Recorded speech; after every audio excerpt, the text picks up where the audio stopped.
ben sembah dereng ngulon kapur barisan ngamor bengarat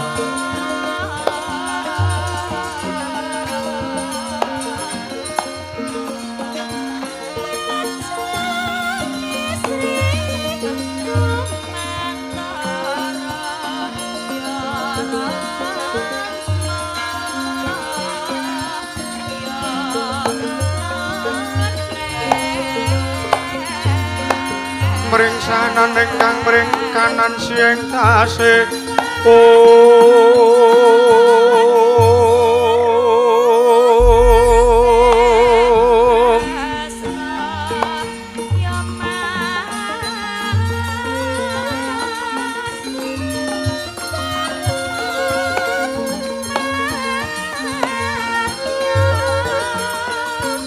mawe poko kang sawega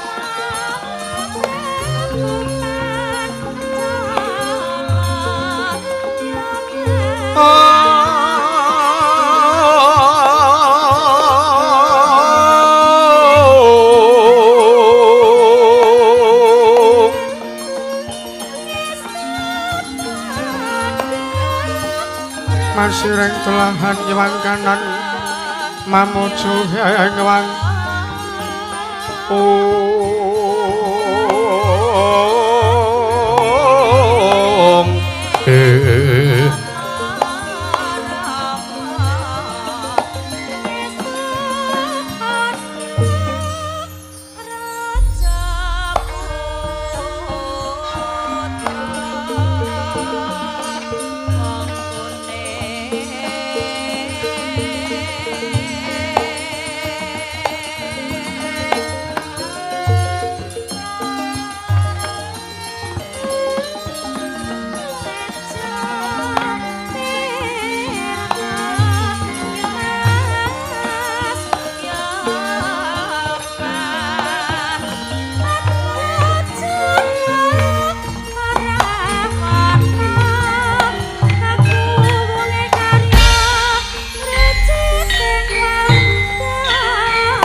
Ilahing awit namastu Purana Sidam awit namastu silat mring Hyang Jagat Karana Sirang Tandha kawisisanding bisana sono sinamung langaning mlebes tumaksih lestantun lampeng Buddha sinatur tutur katela tetula tulat mring radheng parabdya wini suda trengkang dina madama pinardi tampeng lalata mangya tegap wasananing kupita tawarengging pralambang matumpa-tumpa marma panggeng panggung samurweng kata sitebyar dumadining wayang purwa purwakaning kandha linarik tuting basa tunggal gunung nemu surasaya linarasaya karaos mulajari wangrasa wani purhing diri rasa remangsa ngrumangsani lir jalma angil kaca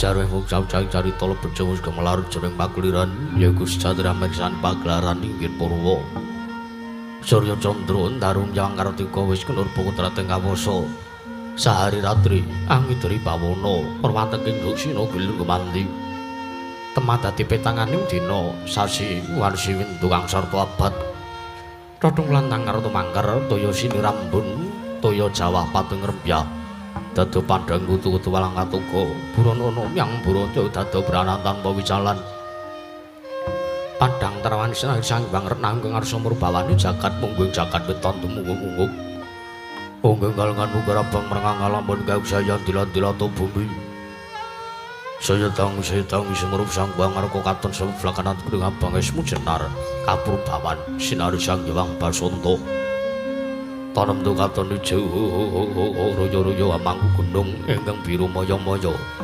bocah ing gunung nemelan gendan kasing ring Prabancana lenggat lenggut nganti kaya gunung Makutha Mega tan metawis dang usul ing kawula dasih dene larsa ngobaya buka garap Tegal Sawahi anglur silur tatanana pedhoti senambi sendonan sesindenan mikul karo lukundi anggiring raja kayane sawen ana pirembagan sumur wangi. Sang Hyang Argasa tanggu saya inggil wis katon melo sinari jagat dringi papat lor kidul tan kulon. Sinaring jagat kang samya rebul bata, rebul teja, rebul kekuwung. Prandri tatan wonten kang amandan kekuwunging praja negari Ngastina. Ya negari Gajahaya, ya Liman Benawi, ya Guru Janggala. Apanjar karo pambukaning kandha Sarati mangke. Krana negari Ngastina dumati saking pulo-pulo pepanjaran sinasa Pantaya Benawi. Dirambe umbal samudra pirang langun kang tanpa wakut. Pekating maning kapantok uruting Cakrawala, mane-mane Cakra Wisik. Sawane kineping jurang corong kinepung guwa serong kinarya sesuwing peksi lawet nyang sarang burung. Wonten ugi pasisir antarsasana jembar kebekaning pasir kemelaring garis pinggir. Tanem tuwang rembuyung royo-royo karang kitri roe-roe ron kelapa bumi subur pasiten mawur. Satengah tinandur tangkar tumangkar kawiryan dadi gunung-gunung bepanjengan ngrangsang langit lenggak-lenggok lampahe toya mijil saking sendang-sendang mening dirtani. Iline pinara para planet nampi wadha pinentung-bentung kinarya angileni sawah yang pategalaning naraka sema. Mokal pangoleng tetani bebasan tatanana bumi sancing kanggang selo. Sadaya tinanduran kang ora kapipandhe patari silang gelar pasabinan yayaruk misari kang pinangga pratiwi. Pategalan rengga plawejeng lan yu godhongane ambe kowe nganti kaya manglung-manglung witande. Para kependhem, para kesimpar, para gumantung sadyan kuciwa jinawi dukulan kang mawing sarasaning diri. Ingon-ingon raja kaya itek iwen sansayang rembaka. Lamun jangka glaring bangunan ampun wanci sarap surya samya mulih marang kandhange dhewe-dhewe. Tatanana carane kandhang aku nancing malang labet tebih saking tindak Durjana Judi. Sambil sayang saya kau kabeh karo Nusa bangsa tuwe negari Gajahaya. Gengeng binasake negari Ngastina aku semlagi mancing marang jaman kono. Panjang punjung pasir pawukula jinawi gemah ripakarta tata tur harja. Dasar guru kang gedhe bari padang jagati dulku situr tatu kuncarane turta kasusuring manca praja lah senenta wae. Ing ngasta pusarane adil bangsa negari Ngastina.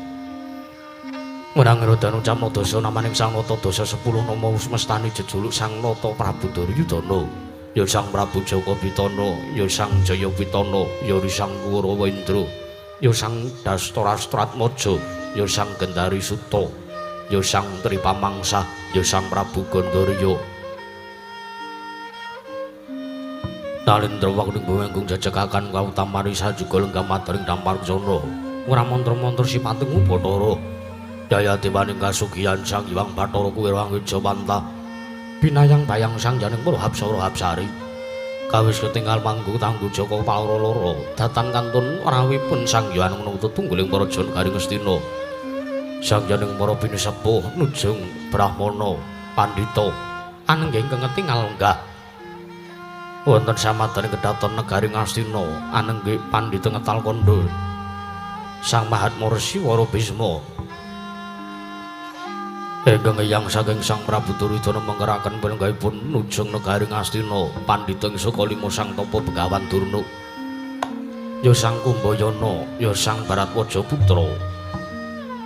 Sang Begawan Durna mengkeraken panjenenganipun senopati ning negari Ngastina nenggih nata ing ngawengga Sang Prabu Karna Basusena, ya Sang Surya Putra, ya Sang Suryatmaja.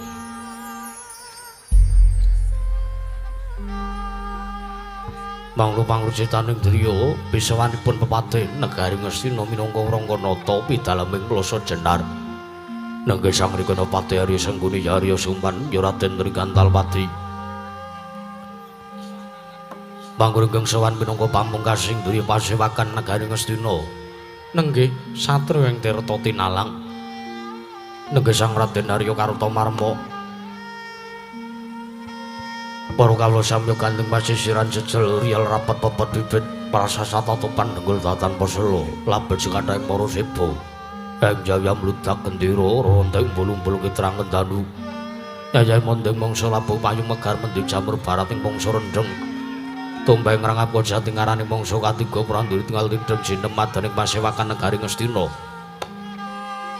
nadan godhongan tatan ing obah samirana tatan mampah kabiyar sumung swaraning pradangga mewah pangling waranggana sigra murwani pangandikan dadaku mangling wijining pangandika Sang Prabu Duryudana ingkang dereng kababaring lisan tanggaping sasmita sangya para kawula rasa ngangsek pisawani.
ingkang sasongko manyarep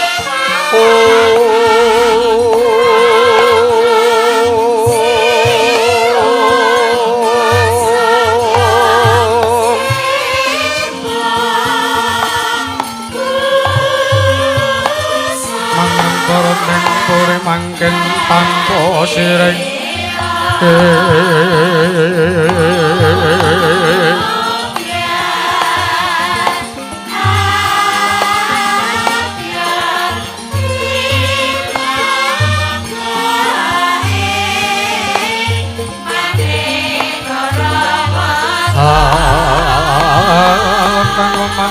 emas nurut ning langit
Sritinon ning pasewakan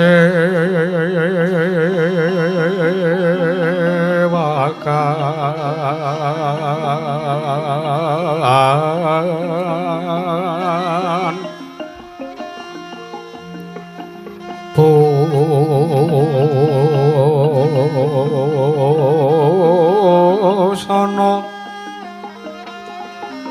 maneka warna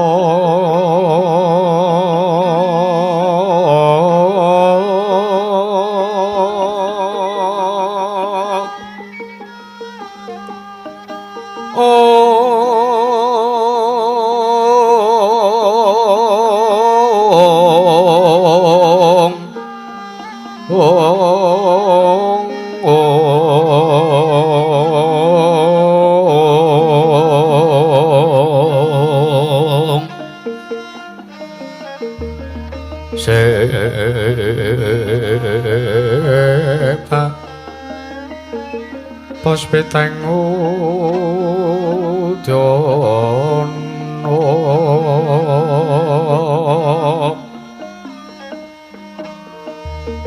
nyuwang panjra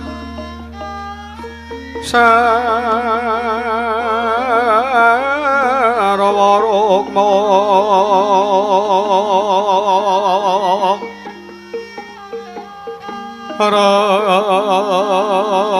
ranggeng manetnara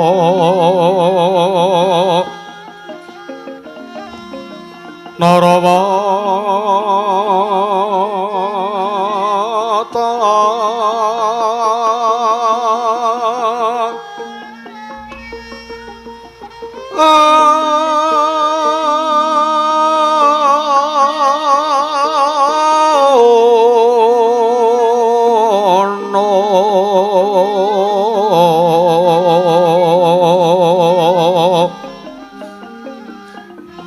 Obra prabanya kang sumirat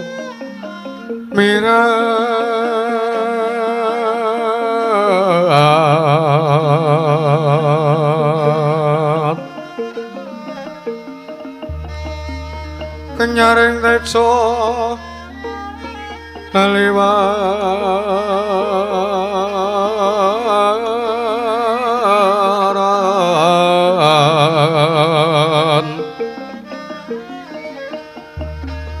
ler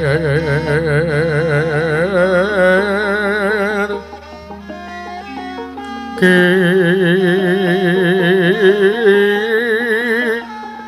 lace sireng radek ong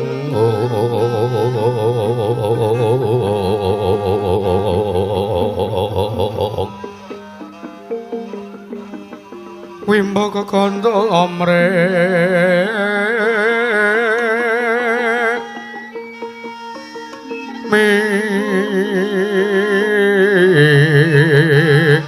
inget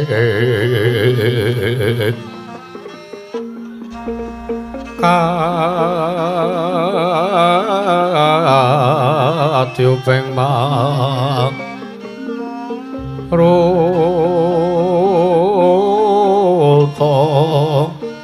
mando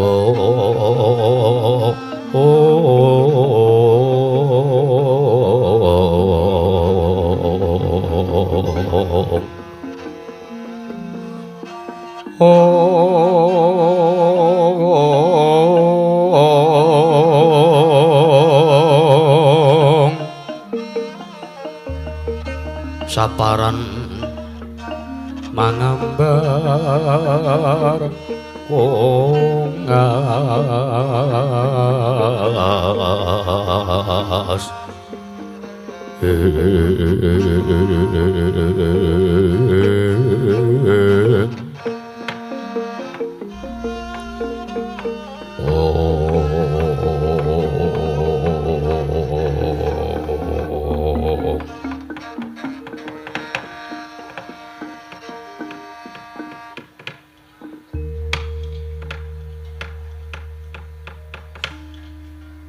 Dewang Sukmana mangadili nuwih ana sasmintaning sejagat pasisaning Bathara nuwun mangke Kanjeng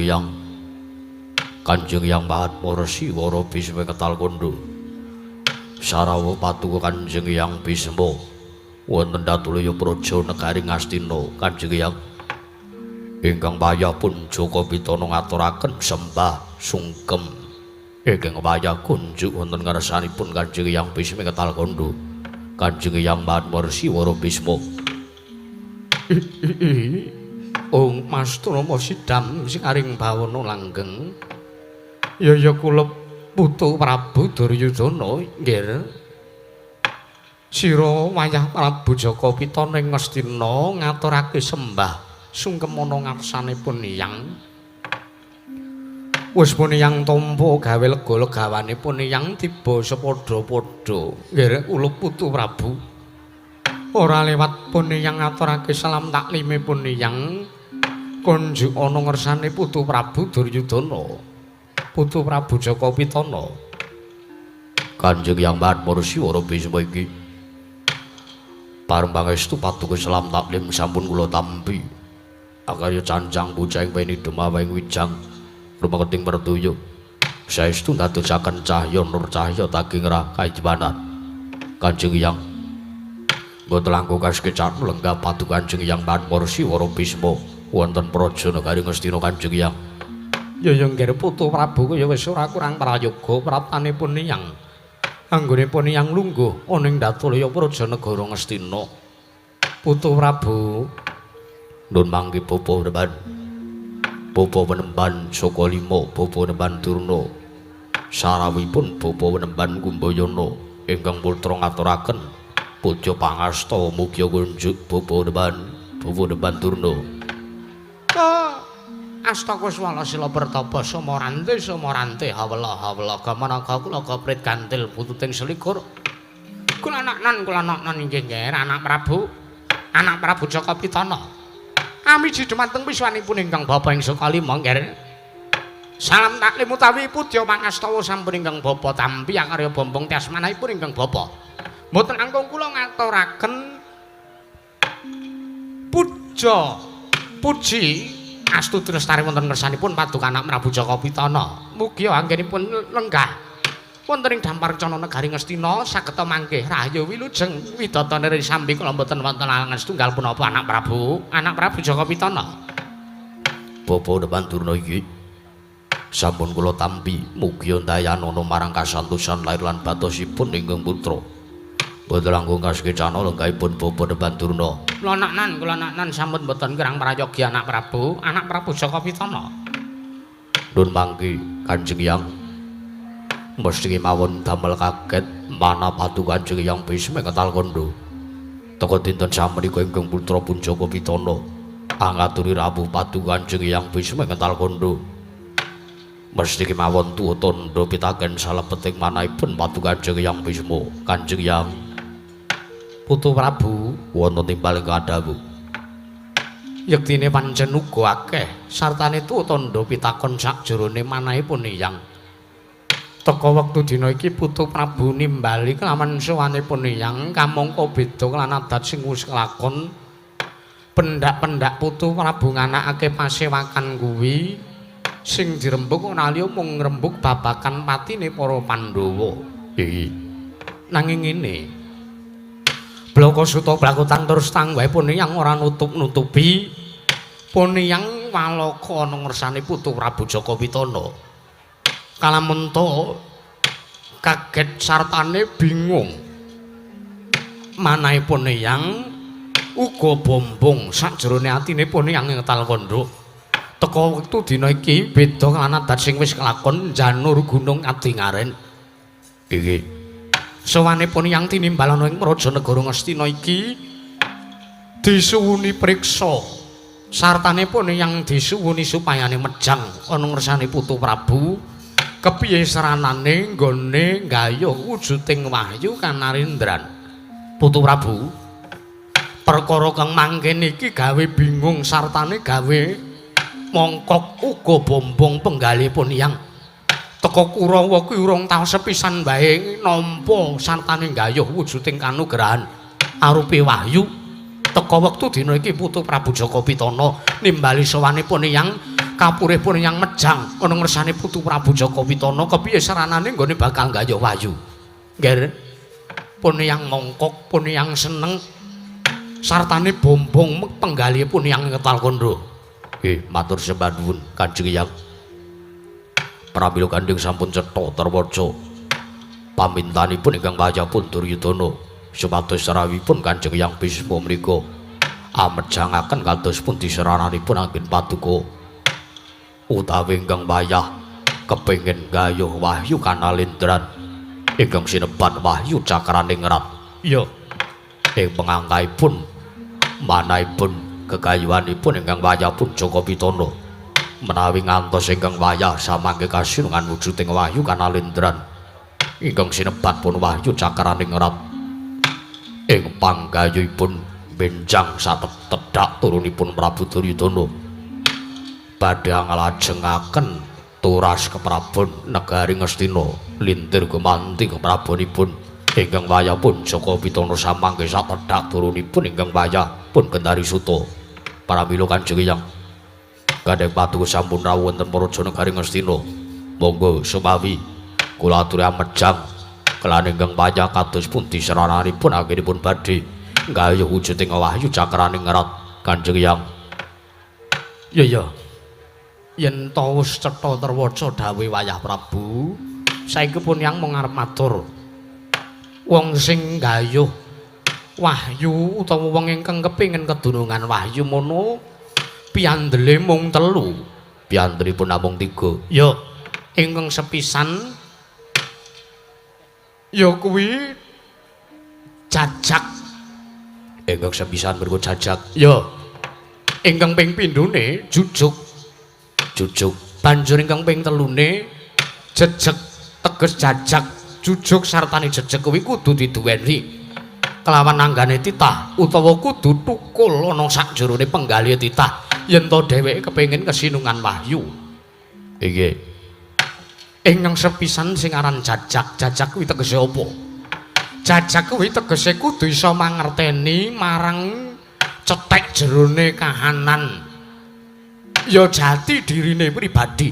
Teges awakmu dhewe iki kudu mbok jajaki, kudu mbok tindingi. Kira-kira wis apik apa durung? Kira-kira wis pantes apa durung alamun to kepengin gayuh wujuding wahyu kanalindran. Ya wahyu cakraning ngerat.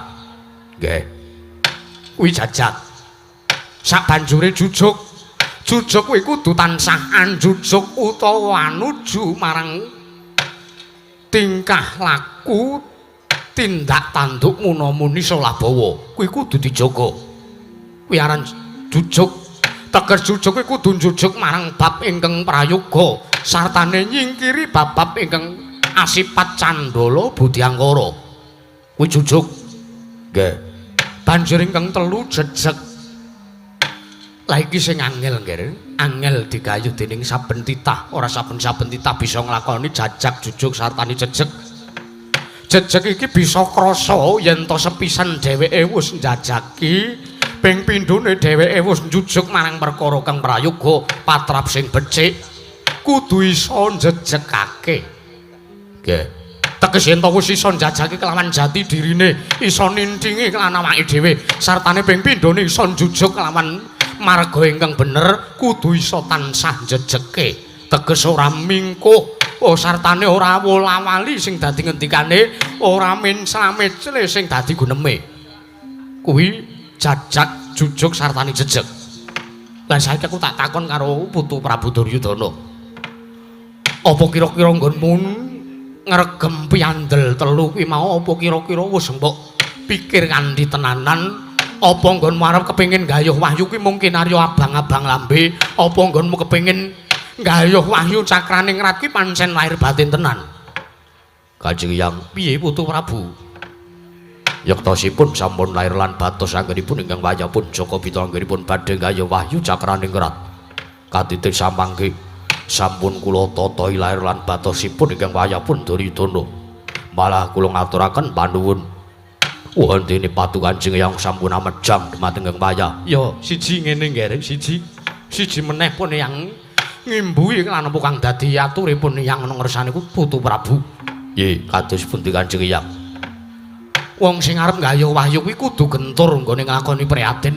Wong sing arep gayuh wahyu kuwi kudu tansah nengenake marang prihatin sartane ngedoi marang tumindak seneng-seneng, ropian-ropian sartane kekemul bondo donya. Ya pancen bener. Wong kuwi ora luput saka gegayuhan menungsa utawa titah kang gumelar ning jagat iki ora luput nggone duweni rasa kepengin mukti ngawi bawa Nyakramati mbau denda. Nanging ewa semono nggih. Gandeng sira Putu Prabu kuwi wis madeg nalendraning Praja Negara Ngastina.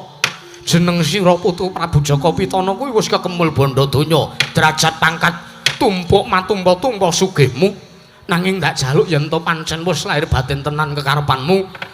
Nggonmu kepengin gayuh wujuding wahyu cakraning rat, perkara kadonyan kiwakna luwih dhisik. Perkawis kadonyan kedah kula kiwaken liripun kados pundi? Mbaleni aturipun Hyang, wong sing kepengin gayuh wahyu kuwi kudu gentur nggone nglakoni prihatin. Mergo nggone nglakoni prihatin kuwi kudu laku ta apa brata? Ya talak brata. Mesu budi ngulir budi ngasa kadiwasan. Ngeningake sartane ningkemake sartane niti narbuka lawan Babanawa Sanga. Tumindak angkara budi candala sartane tumindak seneng-seneng ya tumindak kadonyan kudu dikiwake luwih dhisik. Nggih. Jalaran sing jeneng Wahyu kuwi bakal tentrem manjing ana nganggane titah. Waton titah kuwi bisa meper sartane bisa ngendhake marangmu bal-babal ingkang nepsun. Mangkono monggo dawuhipun yang ngersane Putu Prabu Jaka Pitana nggih Putu Prabu. Siang Pantara Ratri. Amung cipta pulon.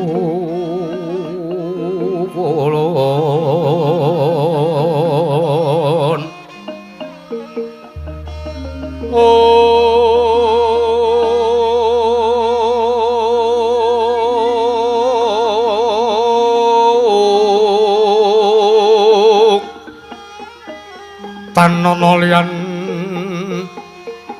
kaeksi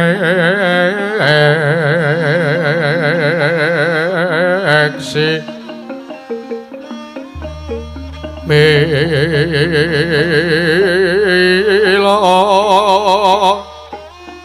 katur kang Candra mande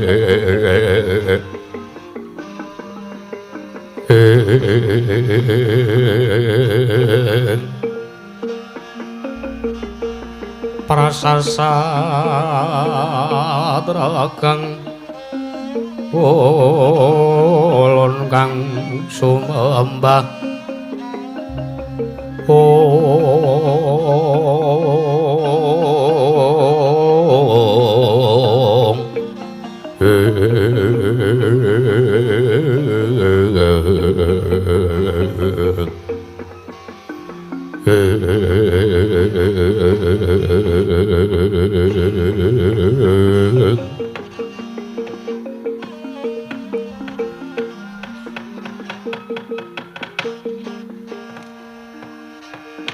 Jagat Dewa Bathara paman Pati Arya Sengkuni.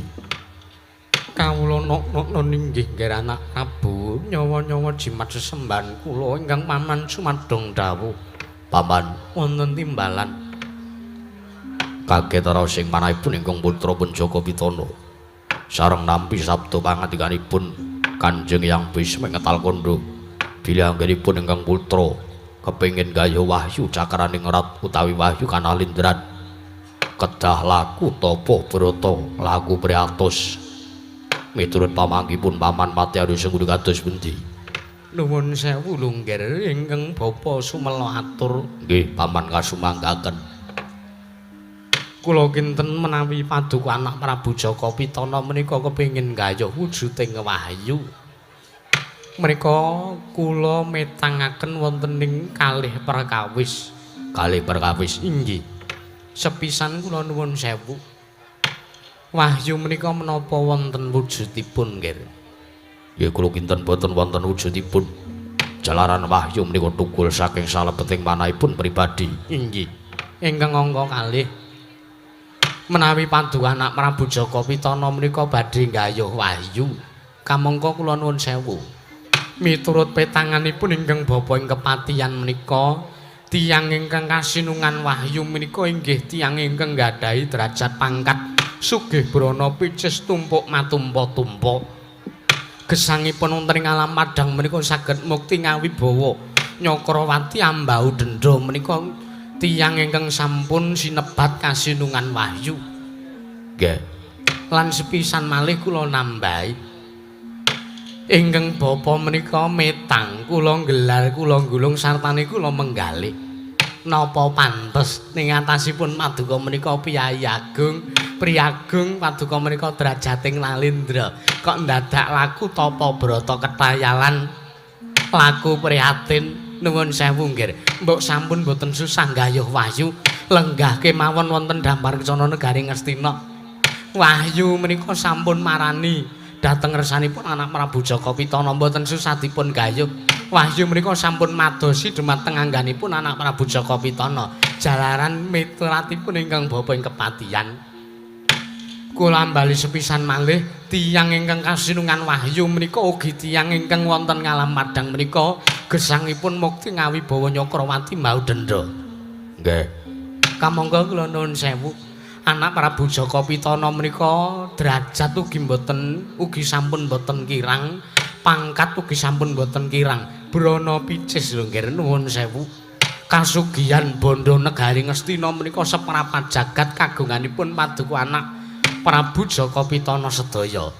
Pramila menapa badhe kelamban menawi paduka anak Prabu Jaka Pitana badhe nggayuh wujuding Wahyu. Mboten susah ketayalan pun to lenggah teng dampar kecana negara Ngastina kemawon. Nek kula mboten percaya, kula mboten pitados wontenipun wujudipun Wahyu. Paman Harya inggih. Kula kinten kula kisarujuk sapirembagan kalam rawa ingkang sampun paduka jenganti aturaken paman. Lah nggih to. Pramila menawi miturutipun ingkang bapa mboten saketayalan gayuh wujuding Wahyu nggih. Anak Prabu Bapa Durna. wonten dawuh. Miturutipun Bapa Durna kados pundi? Oh, nek kula kok sami kalih sing diaturke Dik Suni niku kula sami. Sami tegesipun kados pundi? Nuwun sewu lho nggih. Mboten kateges kula menika rubuh-rubuh gedang kalian menapa sing diaturke Adik Pati Arya Sengkuni menika mboten. Ning nuwun sewu to. Sampun wong salwangsul Pandhawa menika nggayuh wujuding Wahyu, sampun wong salwangsul Pandhawa menika nggayuh wujuding kanugrahan saking para Jawata. Lah sakniki kula tak takon, wujude Wahyu niku napa? Wujude Wahyu ingkang digayuh dening para Pandhawa bola-bali ngantos Wahyu sing tau digayuh melih kalih Pandhawa kalih turase Pandhawa. Oh, Wahyu niku napa wonten wujude? Coba kula tak takon. Nggih kula kinten boten wonten wujudipun. Menawi wonten wujudipun, tartentu wonten wujudipun Wahyu menika mbuh abang, mbuh ijo, mbuh kuning. Menika tartentu wonten wujudipun. Menawi wonten bentukipun menika mbuh bunder, mbuh gilik, mbuh cendhek, mbuh dawa, mbuh gedhe, mbuh cilik menika tartentu ketingal menawi Wahyu ingkang dipun gayuh dening para Pandhawa menika mawujud. Nggih. Nanging kula nuwun sewu, nek Wahyu menika mboten mawujud, oh menika senes Wahyu lho, nggih, menika senes Wahyu, menika senes Wahyu. Sok karo mangsane Pandhawa niku mung sak ngayawara. Mung nampa ujaring kaken-kaken. Mung nampa ujaring daplok, ora niti priksa kelawan kanan sing sak nyatane. Wah kanggone nglakoni tapa brata. Oh, kamangka niku mung wujude demit. Sing nyetrum sing marake mrinding awake Pandhawa niku senes kok Wahyu, ning niku mung memedi sing tunggu papan mriku. Nggih. Niku Bapa Durna nggih. tur kula kok kalih sarujuk kalih sing diaturke Adik Pati Arya Sengkuni. Wahyu niku sampeyan anak Prabu Jaka Pitana mboten susah-susah gayuh. Ketayalan laku tapa brata. Pun lenggah teng dampar kecana negara Ngastina kemawon, Wahyu pun madosi anggaripun anak Prabu Jaka Pitana. Menawi pancen estu Wahyu menika mbetaken kalian jengantika anak Prabu Jaka Pitana. Nggih. Menawi Wahyu mbetaken kalian panjenengan tartentu ugi sampun ngebel. Lumantar nomor WA utawi sak pituritipun. Jawab badhe wonten job campur sari napa-napa ngoten mengkira Wahyu ugi menghubungi panjenengan piyambak nggih. Nggih. Pramila kula piyambak ugi mboten pitados nek sinasa kula menika derajating Brahmana. Sinasa kula menika pendhita, sinasa kula menika nuju Ngastina. Kula mboten percados wontenipun Wahyu. Merga wong sing kedunungan Wahyu niku nggih cocok sami kalih sing diaturke Adik Pati Arya Sengkuni. Wong sing kedunungan Wahyu niku wong sing wis mukti ngawibawa Nyakrawati mau denda. Wonten salah satunggiling negari bandane tumpuk matumpuk-tumpuk derajat pangkat sugih brana picis tumpuk undung wonten negari Ngastina. Padukan Prabu Jaka Pitana menika sampun boten susah betaken wujudipun Wahyu. Padukan Prabu Jaka Pitana menika sampun kewahyan lho nggih. Nggih. Paman Harya kalian Bapa Durna nggih. Pramila monggo dipun petang napa kelakon sampeyan kebareget napa kelakon padukan Prabu Jaka Pitana laku prihatin. Mangka laku prihatin niku abot. Poso ngebleng 40 dina 40 bengi. Oh, mboten saben titah saged nglakoni kok nggih, mboten saben titah saged lulus anggenipun laku tapa brata talak brata. Anggenipun badhe kaya wujuding kanugrahan menika. Jagat Dewa Bathara, paman Wonten timbalan. menawi ngaten sareng kula petang, sareng kula gelar, kula gulung Kanjeng Hyang. Piye Putu Prabu? Manahipun ingkang putra utawi ingkang wayahipun Duryudana kok boten srek menawi kula kedah laku priatos, menawi kula kedah tapa brata ning atasipun derajat kula menika Nalendra. Lah kok mung malah harep kewirangan. Ngatasi Nalendra kuwi wajibe mukti ngawibawa Nyakrawati Baudenda. Lah kok dadak ketayalan Gaya Wahyu kudu tapa brata. Kanjeng Hyang malah kula mesthekaken dinten sak menika badhe kula urungaken anggen kula badhe gayuh wujuding Wahyu Kanalendran. Kanjeng Hyang kagyatrisang kapirangu rinangkul kinempet ambet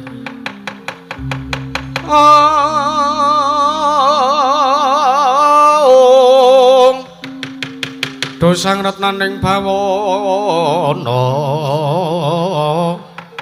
ya tukang malang ati ya tukang kudu kering ya tukang ana sing jas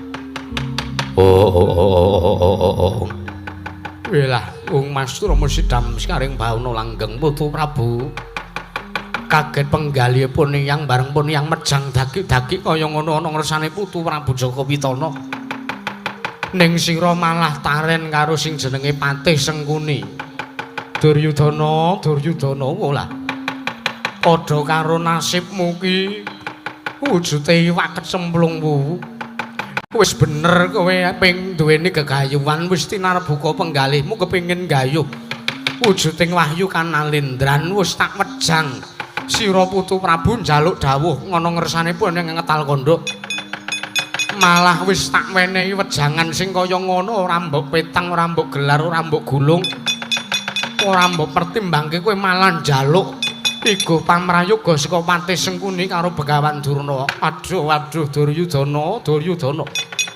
Mesake timen kahananmu nggih. nuwun sewu. Kula kinten langkung mesaken langkung priatos kawontenanipun ingkang wayah.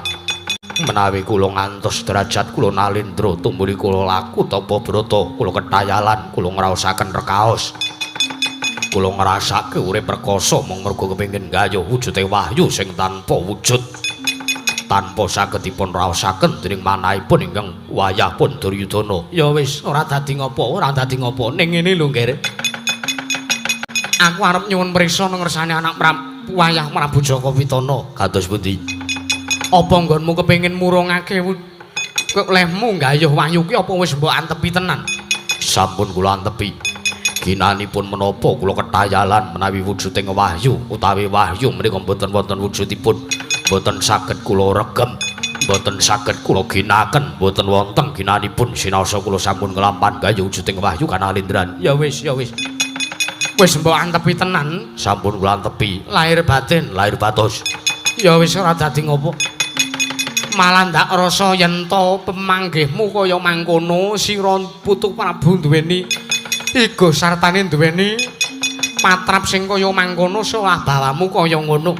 Ndak rasa Begawan Bisma nggone lungguh ning Prajanegara Ngastina wis ora ana gunane meneh. Gunane apa aku lungguh ning Kedaton Negara Ngastina? Nek to aturku wae ora digatekake. Aturku sing cacahe sekeranjang koprak iki mau kalah karo ature Patih Sengkuni sing mung seklimah. Nanging sajak njlomprongke ning gawe marmatimu ya nggih ora dadi ngopo. Ora dadi ngopo Putu Prabu. Ora dadi ngopo-opo niyang njaluk pamit bali ning pertapan Ngetal Kandha. Nanging aku njaluk yen to mengkono bobol boroting kanan aja njaluk tulung karo Begawan Bisma Putu Prabu.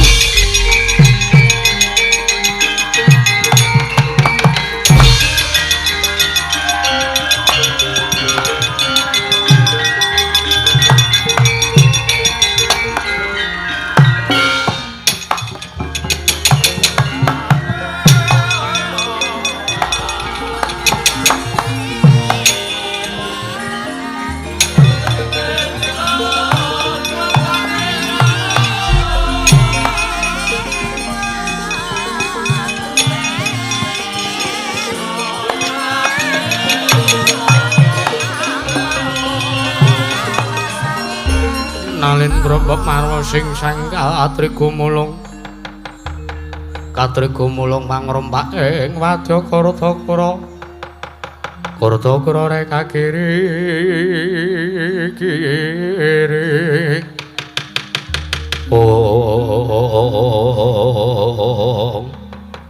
jagat dewa Bathara paman wonten timbalan kados pundi kawontenanipun malah kados mekaten Eyang Bisma sajak runtik manahipun sampun kajengipun nggih wong kula kinten menawi paduka anak Prabu Jaka Pitana nggayuh wujuding wahyu menika ugi mboten wonten ginanipun padha karo sami kemawon anak Prabu Jaka Pitana menika wong legan golek momongan wong nganggur golek gawean nak nggih ngaten to Kakang Durna nggih leser anu leres nggih leres mboten wonten ginanipun wahyu ora mawujud kok arep digayuh oh nuwun sewu nggih mbok penak bobok kemawon nggih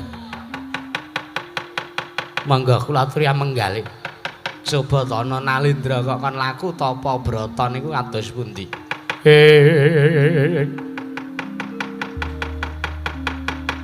anut lakuning Kurawa ngene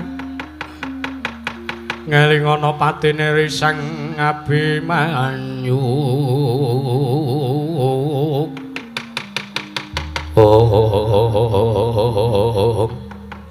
Kakang Prabu Karna badhe paring dawuh menapa sajak pasemonipun Yuniti Palilah wonten ngersanipun ingkang rayi Yayi kula nuwun sewu menawi paduka Yayi Prabu Jaka Pitana menika mboten kestu nggayuh wujudipun wahyu cakraning rat ingkang samangke badhe dipun matedaken dening Wara Jawata nuwun sewu menapa mboten langkung saenipun menawi ana dianeter dumateng katrimanipun putra negari Ngastina liripun kados pundi Kakang Prabu mangke riyen to paduka anak Prabu Jaka Yayi Prabu Jaka Pitana menika kagungan putra inggih menika pun anak kula ing Saroja Binangun inggih menika pun Lesmana Mandra Kumara parengipun menapa mboten langkung sae menawi dawuh kanan anak kula pun Lesmana Mandra Kumara supados laku priatos nggayuh wujuding wahyu cakraning rat Yayi kagyatri sang kapirang urinang kula kinempit-kempit dosang retnaning bawana ya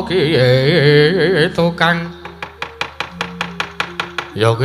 walang ati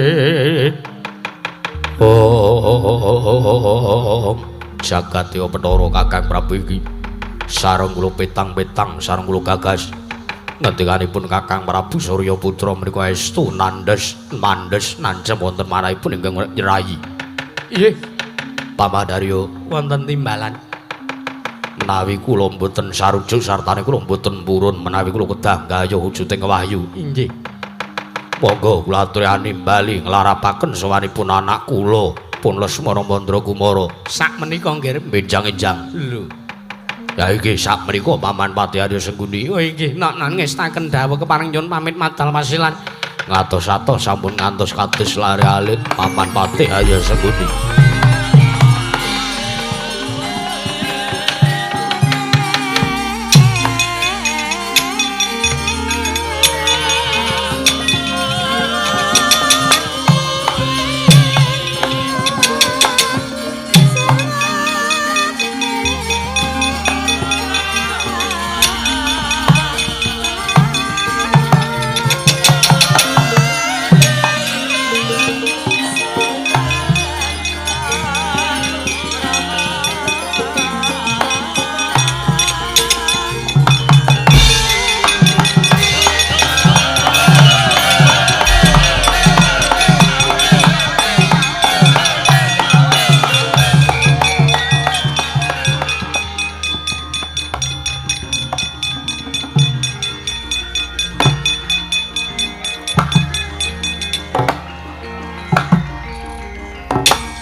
Mandalun tata krat silanera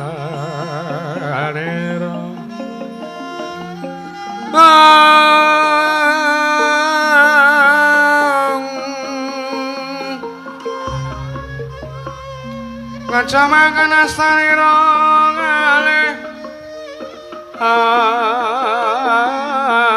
astanira kalih pisan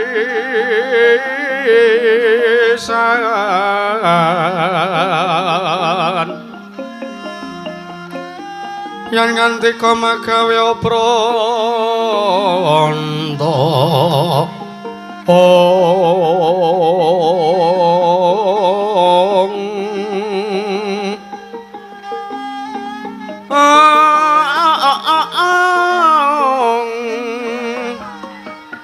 yen ngantika magawe pranta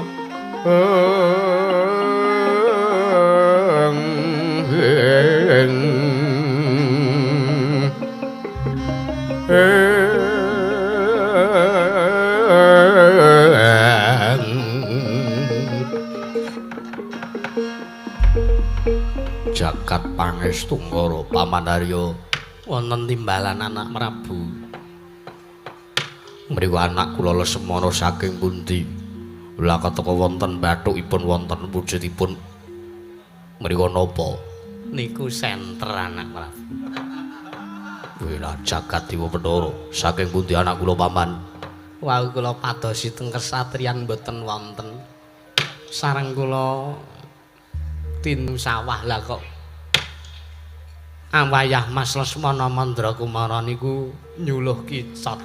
Wela Ngendikane ajeng dingge pakan welut. Ana kicot kok nggo pakan welut kudune ning sawah ki ra nyuluh welut.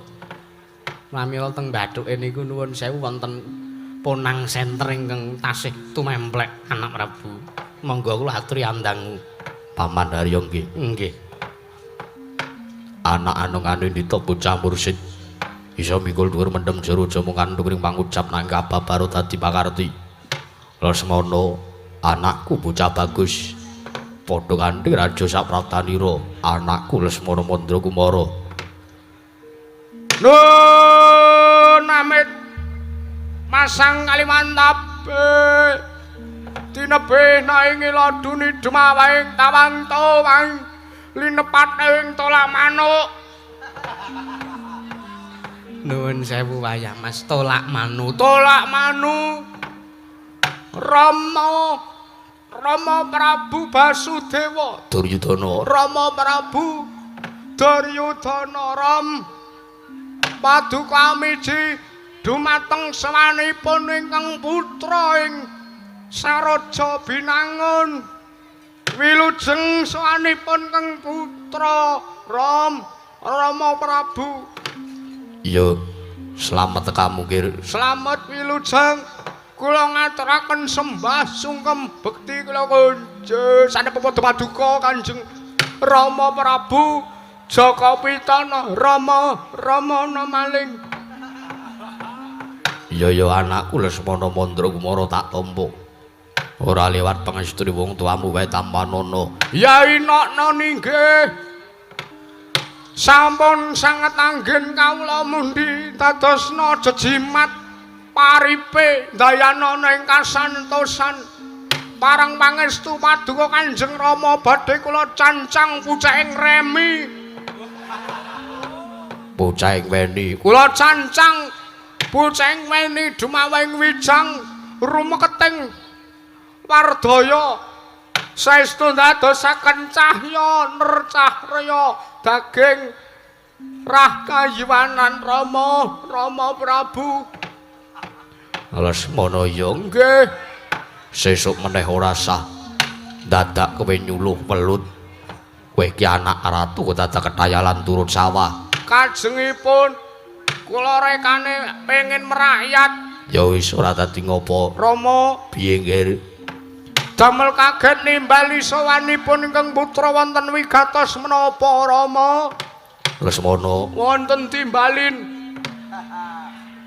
iki mau aku nampa dawuh saka yangmu ing Ngetal Kandha. Nggih, yen to aku kudu gawe wujuding wahyu Kanalindran. Nggih.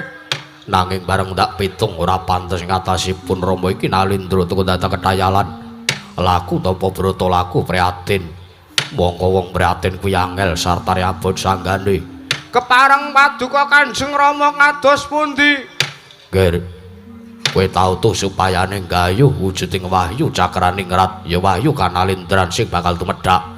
Seranane kuwi kudu laku tapa brata ana sakjerone alas. Mbuh nang ngendi papane sing baku kudu bisa nggayuhake wujude wahyu Kanalindran kanggo wong atuamu sartane kanggo nerusake turas keprabon negara Ngastina. Besok kalamun to pancen kowe kesinungan wujuding wahyu Kanalindran.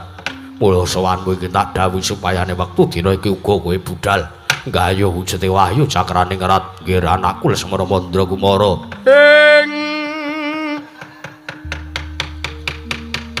Kagyat risang kapirangu rinangkul kinampek empek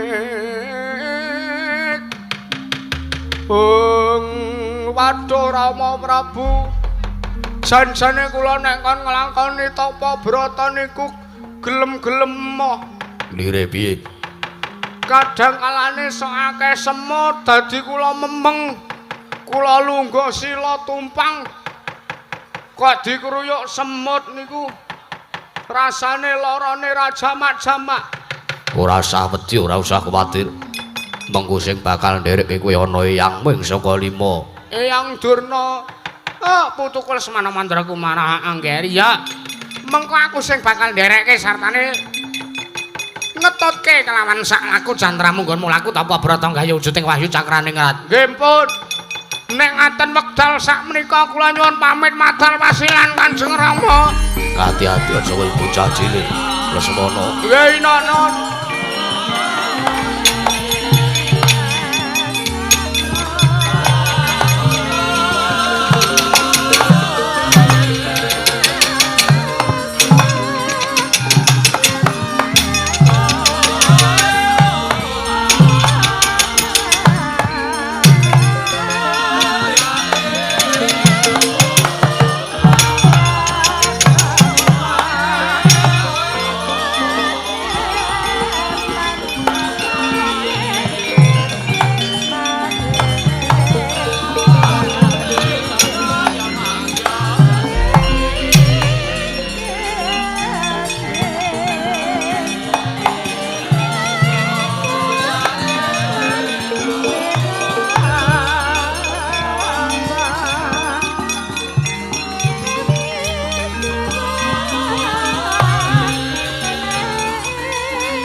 Pamandarya Wonten timbalan nggih.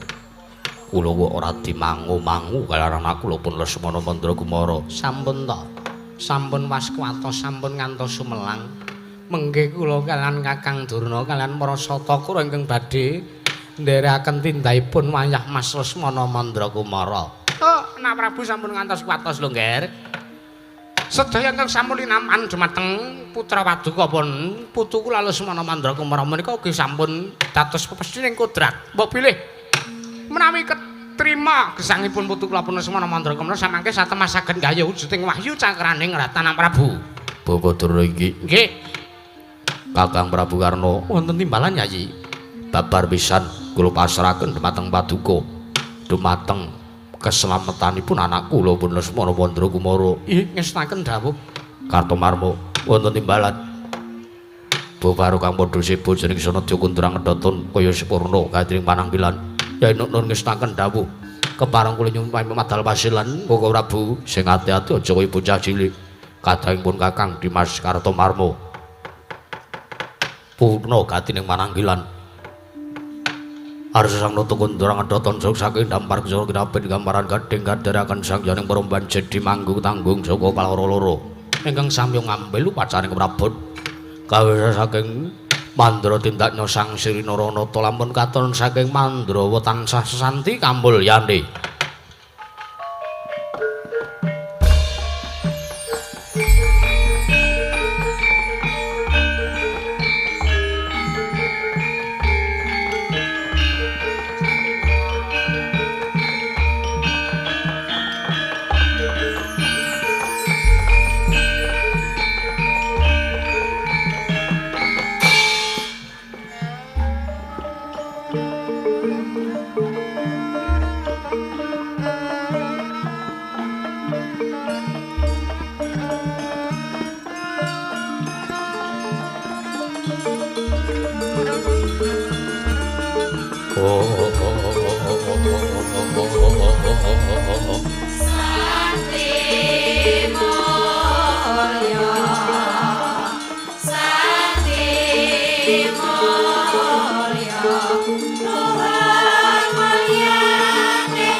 Indonesia pasti jaya.